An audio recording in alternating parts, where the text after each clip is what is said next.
नमस्कार, आप देख रहे हैं 4 PM। मैं हूं आपके साथ सिमरन। देश के अंदर चुनावी मौसम चल रहा है क्योंकि जल्द ही लोकसभा चुनाव होने वाले हैं। आने वाले दिनों में कभी भी लोकसभा चुनावों की डुगडुगी बज सकती है। इसीलिए अब सभी दलों ने अपनी अपनी तैयारियों को अंतिम रूप देना शुरू कर दिया है।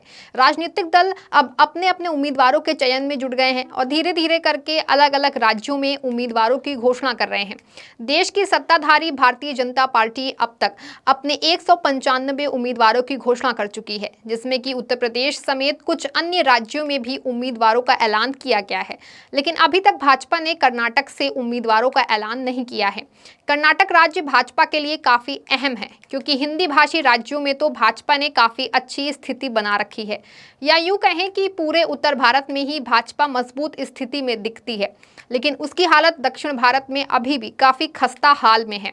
ऐसे में अब जब पीएम मोदी और बीजेपी अब की बार 400 पार का लक्ष्य लेकर चल रहे हैं, तो उनके लिए ऐसे में दक्षिण भारत में खुद को मजबूत करना काफी जरूरी हो गया है, क्योंकि उत्तर भारत में भाजपा पहले से ही काफी मजबूत है। इसीलिए यहाँ बढ़ने की ज्यादा उम्मीद नहीं है। ऐसे में साउथ ही ऐसा है जहां अगर भाजपा बढ़ती है तो वो अपने 400 के लक्ष्य को छू पाएगी, वरना ये लक्ष्य बीजेपी के लिए महज एक कोरी कल्पना बनकर ही रह जाएगा। ऐसे में दक्षिण भारत में भाजपा को कर्नाटक से काफी उम्मीदें हैं। वो उम्मीदें इसलिए हैं क्योंकि दक्षिण भारत से लगभग 131 सीटें आती हैं। इसमें तमिलनाडु में 39, कर्नाटक में 28, आंध्र प्रदेश में 25, केरल में 20, तेलंगाना में 17, लक्षद्वीप और पुडुचेरी में एक सीट है। इन 131 सीटों में भाजपा के पास सिर्फ 29 सीटें ही हैं और इनमें से भी 25 सीटें सिर्फ और सिर्फ कर्नाटक में हैं। इसलिए भाजपा कर्नाटक में इस बार भी पूरी ताकत लगाना चाह रही है। हालांकि इस बार हालात जो हैं 2019 से पूरी तरह से विपरीत हैं, क्योंकि 2019 के लोकसभा चुनाव के वक्त कर्नाटक में भाजपा की ही सरकार थी, लेकिन इस बार कर्नाटक में कांग्रेस की सत्ता है। ऐसे में संभव है कि कांग्रेस यहां पर अपनी सीटों में बढ़ोतरी करेगी और कांग्रेस की सीटों में बढ़त होने का मतलब है कि भाजपा की सीटों में कमी आ जाएगी। ऐसे में जाहिर है कि भाजपा को कर्नाटक में नुकसान हो सकता है, जो भाजपा कतई नहीं चाहती है, क्योंकि इस नुकसान से भाजपा के 400 पार के लक्ष्य को काफी नुकसान हो सकता है।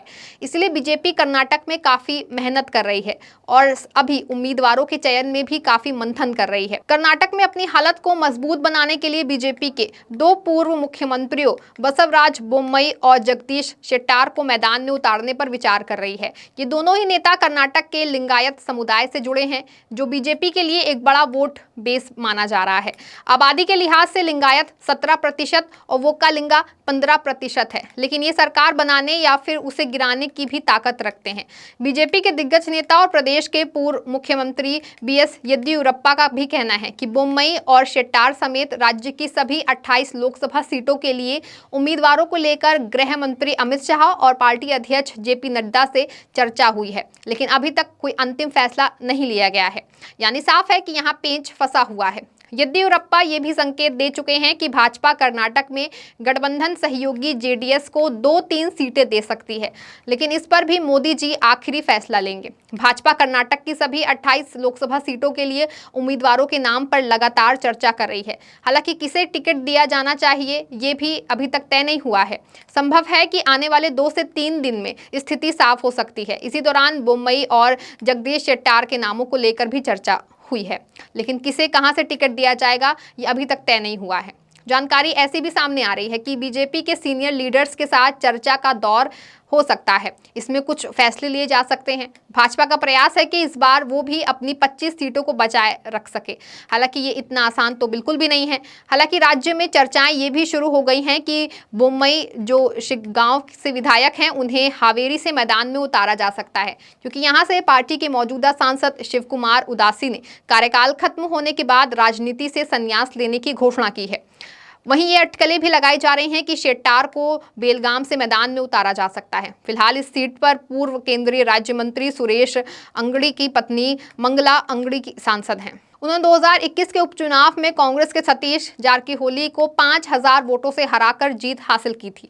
भाजपा इस सीट को बरकरार रखने के लिए मंगला की जगह एक मजबूत उम्मीदवार लाना चाहती है। इसीलिए शेट्टार का नाम चर्चा में है, क्योंकि वो अंगड़ी परिवार के रिश्तेदार भी हैं। उपचुनाव के दौरान भी शेट्टार इस सीट के चुनाव प्रभारी थे। ये दोनों ही पूर्व मुख्यमंत्री बोम्मई और शेट्टार लिंगायत समुदाय से आते हैं। इस समुदाय को कर्नाटक में भाजपा मजबूत वोट आधार के रूप में देख रही है। पार्टी सूत्रों के मुताबिक पिछले साल विधानसभा चुनावों में समुदाय का भगवा पार्टी से थोड़ा दूर जाना उनकी हार के प्रमुख कारणों में से एक माना जाता है। वहीं पार्टी के दिग्गज नेता बीएस येदियुरप्पा भी लिंगायत समुदाय से आते हैं। 2021 में बीजेपी ने येदियुरप्पा को मुख्यमंत्री पद से हटा दिया था। उनकी जगह उन्हीं की पसंद के बसवराज बोम्मई को मुख्यमंत्री बनाया था। सीएम पद से हटाने के बाद येदियुरप्पा को बड़े प्रोग्राम्स में बुलाना जो था वो भी बंद कर दिया गया था, लेकिन ग्राउंड पर इसका नेगेटिव इम्पैक्ट नजर आया। जाहिर है कि येदियुरप्पा लिंगायत समुदाय में काफी पॉपुलर हैं और हिंदू मुस्लिम दोनों ही कम्युनिटी के लोग उन्हें पसंद करते हैं। बीजेपी के पास कर्नाटक में लोकल लेवल पर कोई पॉपुलर चेहरा नहीं बचा है। बसवराज बोम्मई मास लीडर नहीं है, इसीलिए पार्टी इस बार भी पीएम मोदी के चेहरे पर ही चुनाव लड़ेगी। इसकी जो कुछ उम्मीदें होंगी वो मोदी और येदियुरप्पा से ही होंगी। वहीं जनता दल को दी जाने वाली सीटों के बारे में मोदी और शाह जो फैसला लेंगे वो फाइनल होगा। हालांकि अभी तक ये तय नहीं हुआ है कि उन्हें कौन सी सीटें दी जाएंगी। इन्हीं दो में से 3 सीटें दी जा सकती हैं। बीजेपी और जेडीएस के बीच सीट बंटवारे पर चर्चा हो चुकी है। हालांकि अभी तक कोई आधिकारिक घोषणा नहीं हुई है।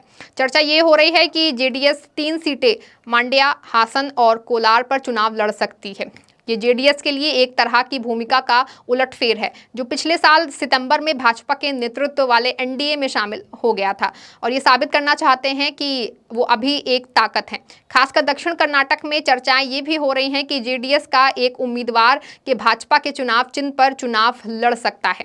ये कैंडिडेट बेंगलुरु रूरल सीट से पूर्व मुख्यमंत्री एचडी देवेगौड़ा के दामाद डॉक्टर सीएन मंजुनाथ हो सकते हैं। इसी सीट से मौजूदा सांसद और उप मुख्यमंत्री डीके शिव कुमार के भाई डीके सुरेश दोबारा कांग्रेस के उम्मीदवार हो सकते हैं। जनता दल सेक्युलर से जुड़े सूत्रों का कहना है कि देवगौड़ा के बेटे पूर्व सीएम और पार्टी प्रदेश अध्यक्ष एचडी कुमारस्वामी पर भी पार्टी कार्यकर्ता का दबाव है कि वे वोकालिंगा के गढ़मांड्या से चुनाव लड़ें। हालांकि अभी तक कुछ फाइनल नहीं हुआ है। फिलहाल अभी तक भारतीय जनता पार्टी ने वर्किंग कमेटी की बैठक के बाद 2 मार्च को 16 राज्य और 2 केंद्र शासित प्रदेशों में 195 कैंडिडेट के नाम का ऐलान किया था। इस लिस्ट में 34 केंद्रीय मंत्रियों को टिकट मिला है। वहीं सूची में 28 महिलाएं, 27 एससी, 18 एसटी, 57 ओबीसी नाम हैं। 50 साल से कम उम्र के 47 कैंडिडेट हैं जिन्हें पार्टी ने युवा कहा है। फिलहाल अब लोकसभा चुनावों में ज्यादा वक्त नहीं बचा है और भाजपा कर्नाटक में अपनी स्थिति को बरकरार रखने के लिए काफी मशक्कत कर रही है। यही वजह है कि उम्मीदवारों के चयन को लेकर मंथन चल रहा है